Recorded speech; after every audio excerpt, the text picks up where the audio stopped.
বাংলাদেশে ভোট কবে হবে তা নিয়ে রয়েছে একাধিক জল্পনা, আর এখনো পর্যন্ত শেষমেশ কোনো নির্দিষ্ট মাস, কোনো নির্দিষ্ট মাসের নির্দিষ্ট সময় আনুষ্ঠানিকভাবে সেভাবে কোনো খবর পাওয়া যায়নি। তবে কানাঘুষো চলছে অনেক কথাই। আর এবারে যেটা জানা যাচ্ছে যে ডিসেম্বরের মধ্যেই নাকি ভোট প্রক্রিয়াকে পুরোপুরিভাবে সম্পন্ন করতে চাইছে ইউনূস সরকার। যদি তা হয় তাহলে সেক্ষেত্রে শেখ হাসিনার কি কি লাভ হবে? আমরা জানি যে আওয়ামী লীগকে নিষিদ্ধ ঘোষণা করা হয়েছে বাংলাদেশে, কিন্তু তাহলেও যদি এই ডিসেম্বরের মধ্যে ভোট হয় তা কি কোথাও গিয়ে শেখ হাসিনার জন্য সুবিধার হয়ে দাঁড়াবে?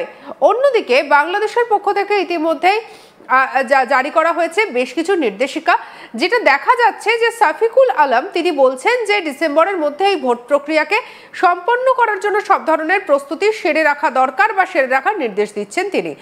চলুন আমরা বরঞ্চ শুরুতে একটু সেই বক্তব্যটা শুনি, তারপরে আলোচনা করব। আমাদের সঙ্গে বাংলাদেশ থেকে বিশিষ্ট সাংবাদিক শরীফ শাহাবুদ্দিন রয়েছেন। দেখুন প্রথমে বক্তব্য। মিটিং এর মূল ইস্যু ছিল যে স্বরাষ্ট্র মন্ত্রণালয় বিষয়ে যে প্রস্তুতি সামনে, আমাদের জানেন যে নির্বাচন হবে। নির্বাচনের আমরা দুইটা সম্ভাব্য টাইম জানিয়েছি। একটা হচ্ছে যে স্যার জাতির উদ্দেশ্যে ভোটে জানিয়েছিলেন যে এপ্রিলের প্রথমার্ধে ইলেকশন হবে।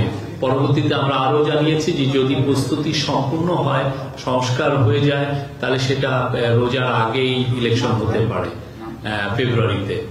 তো এই বিষয়ে নির্বাচনের প্রস্তুতির বিষয়ে আসলে আজকে পুরো প্রায় 2 ঘন্টার মিটিং এ রিভিউ করা হচ্ছে এবং আজকে অনেকগুলো ইম্পর্টেন্ট নির্দেশনা দিয়েছেন চিফ অ্যাডভাইজার। প্রথম নির্দেশনা ছিল যে আইন শৃঙ্খলা বিষয়ক যত প্রস্তুতি নির্বাচনকে ঘিরে, সব প্রস্তুতি উনি নিতে বলেছেন বাই ডিসেম্বর।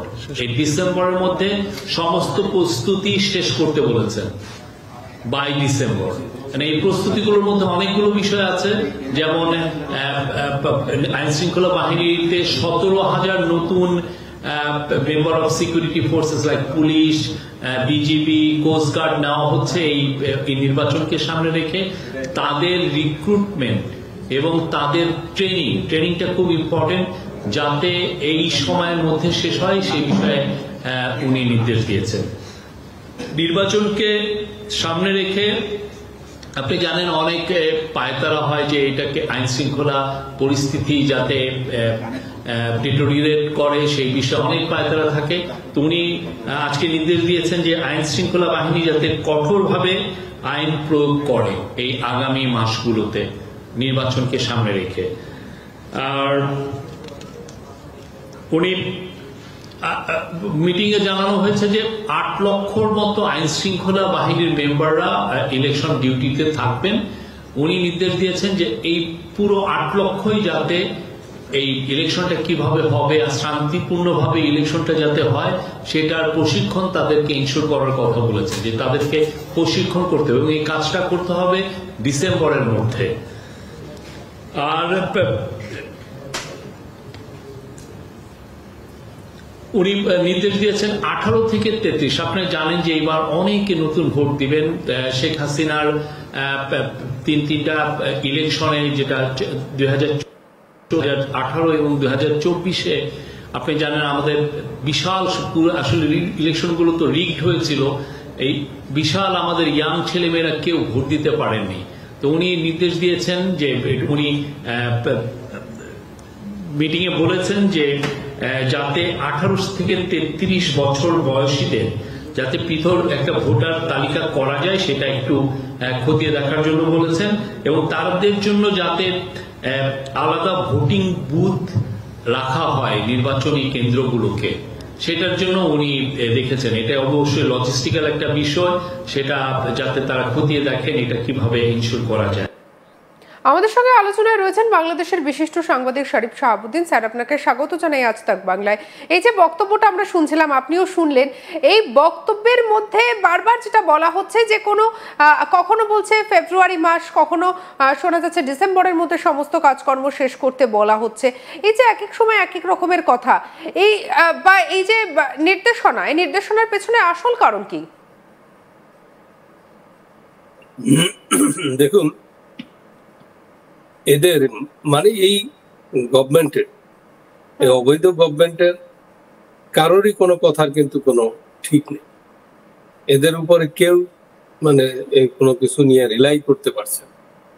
না বাংলাদেশের সাধারণ মানুষ, না বাংলাদেশের রাজনৈতিক দলগুলো, কেউ এদের কথায় কোনো মানে এরা কোনো বিশ্বাসযোগ্য কাজ করছে না।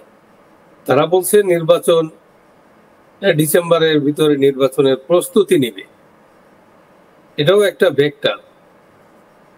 তারা প্রস্তুতি তাদের আন্ডারে, তাদের এই ইনুস এবং গংদের আন্ডারে, যাদের কারণে পুরো দেশটা একটা ধ্বংসস্তূপে পরিণত হয়েছে।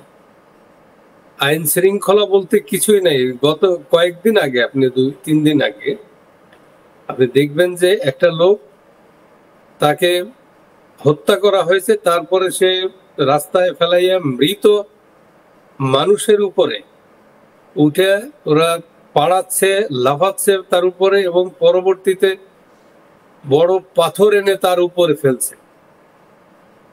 এই পাথর ফেলা এই ঘটনাটা আপনি দেখছেন কিনা?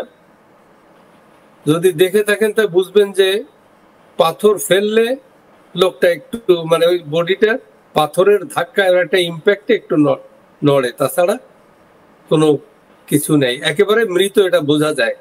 একটা মৃত মানুষকে প্রকাশ্য দেবালোকে আপনার পাথর দিয়ে মানে হত্যা করা তো হয়েছে, তার উপরও তাকে বিভৎসভাবে আপনার সেই আদিম হিংস্রতা, আদিম যুগের মতো মানুষ যখন জঙ্গলে বাস করতো তখনকার মতো।